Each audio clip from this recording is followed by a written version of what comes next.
मुथुस्वामी दीक्षितार का जीवन परिचय। जन्म 24 मार्च 1975। जन्म स्थान तिरुवरूर, तंजावुर, तमिलनाडु। निधन 21 अक्टूबर 1835। कार्यक्षेत्र कर्नाटक संगीत के निर्माण तथा भारतीय शास्त्रीय संगीत के उत्थान में योगदान। भूमिका मुथुस्वामी दीक्षितार दक्षिण भारतीय कर्नाटक संगीत शैली के महान प्रतिपादक थे। इन्होंने लगभग 500 संगीत रचनाओं का निर्माण किया था, जिनमें से अधिकांश रचनाएं आज भी व्यापक रूप से कर्नाटक एवं दक्षिण भारत में होने वाले विभिन्न संगीत कार्यक्रमों में प्रसिद्ध संगीतकारों द्वारा प्रस्तुत की जाती हैं। मुथुस्वामी दीक्षितार कर्नाटक संगीत के 18वीं शताब्दी के संगीतकारों की तिकड़ी त्यागराज, श्यामा शास्त्री और मुथुस्वामी दीक्षितार में सबसे कम उम्र के संगीतकार थे।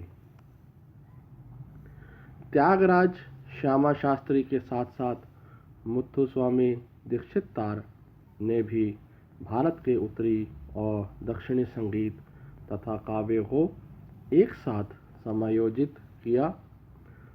भारतीय संगीत में इस विशेष योगदान के लिए इन्हें भारतीय संगीत के इतिहास में इन्हें महत्वपूर्ण स्थान दिया गया है। इनके संगीत और काव्य का प्रत्येक राग अपने आप में विशेष था, जो अलग अलग भारतीय देवी देवताओं को समर्पित था। इन्होंने संगीत के माध्यम से ईश्वर के अद्वैत दर्शन का प्रचार प्रसार किया था। इसके अतिरिक्त इन्होंने संगीत के जटिल राग और सुरों को मधुर तथा कविता के आसान रूपों में परिवर्तित किया, जिसे कीर्ति के नाम से जाना जाता है। प्रारंभिक एवं पारिवारिक जीवन। मुथुस्वामी दीक्षितार का जन्म 24 मार्च 1975 को वर्तमान तमिलनाडु के तंजावुर जिले के तिरुवरूर नामक स्थान पर हुआ था। इनका संबंध एक परंपरावादी तमिल अय्यर ब्राह्मण परिवार से था। इनके पिता का नाम रामास्वामी दीक्षितार और माँ का नाम सुब्रह्मण्या था। ये अपने माता पिता के ज्येष्ठ पुत्र थे। इनके दो छोटे भाई बालुस्वामी और चिन्नास्वामी थे तथा इनकी एक बहन भी थी, जिसका नाम बालम्बल था। इनकी माँ सुब्बम्मा के कथनानुसार इनके बेटे का जन्म मनमत वर्ष के फागुन महीने के कार्तिक नक्षत्र में हुआ था। इनके जन्म के बारे में तो यह भी कहा जाता है कि मुथुस्वामी का जन्म उनके माता पिता द्वारा वैथीश्वरन कोइल मंदिर में कई वर्षों के तपस्या के परिणाम स्वरूप हुआ था। इस वजह से इनका नामकरण भी मंदिर के देवता मुथुकुमार स्वामी के नाम पर ही किया गया था। ऐसा माना जाता है कि मुथुस्वामी दीक्षितार ने विवाह किया था, जिससे इन्हें एक मात्र पुत्री हुई थी,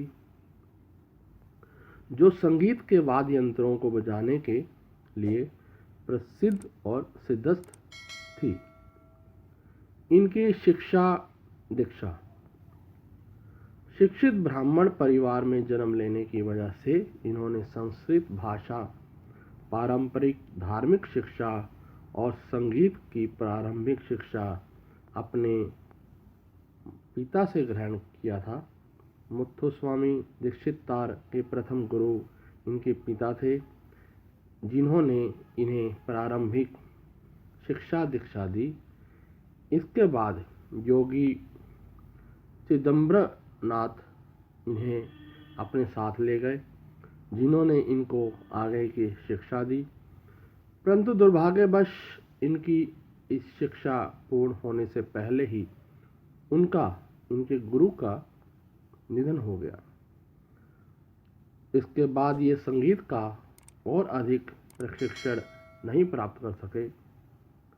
गुजरते समय के साथ इनके माता पिता ने इन्हें बचपन में ही योगी चिदंबरनाथ की देखरेख में धार्मिक तीर्थ स्थानों के दर्शन और भ्रमण के लिए भेज दिया था। इनको परिवार से दूर भेजने का मुख्य कारण यह था कि इनके जीवन दृष्टिकोण का सवर्गीण और व्यापक विस्तार हो तथा संगीत की शिक्षा का विस्तृत ज्ञान हो सके।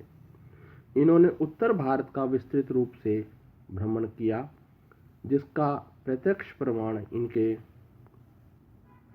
संगीत में हिंदुस्तानी शास्त्रीय संगीत का होना है। मुत्थुस्वामी दीक्षितार द्वारा तैयार की गई बहुत सी रचनाएं संस्कृत भाषा में रची गई हैं। ये रचनाएं कीर्ति शैली में की गई हैं। कविताओं को संगीत के रूप में लयबद्ध किया गया है। इन्होंने अपने संपूर्ण जीवन काल में देश के बहुत से पवित्र तथा धार्मिक स्थानों का भ्रमण किया था।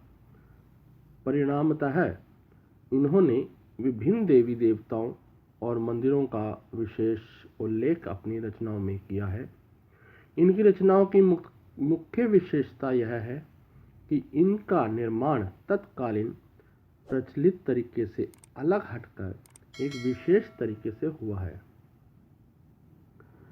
इन्होंने अपनी 500 रचनाओं में से प्रत्येक का निर्माण न केवल मधुर भाव के साथ किया है, बल्कि ये रचनाएं मानव जीवन की संवेदनाओं की गहराई से भी भरी हुई है।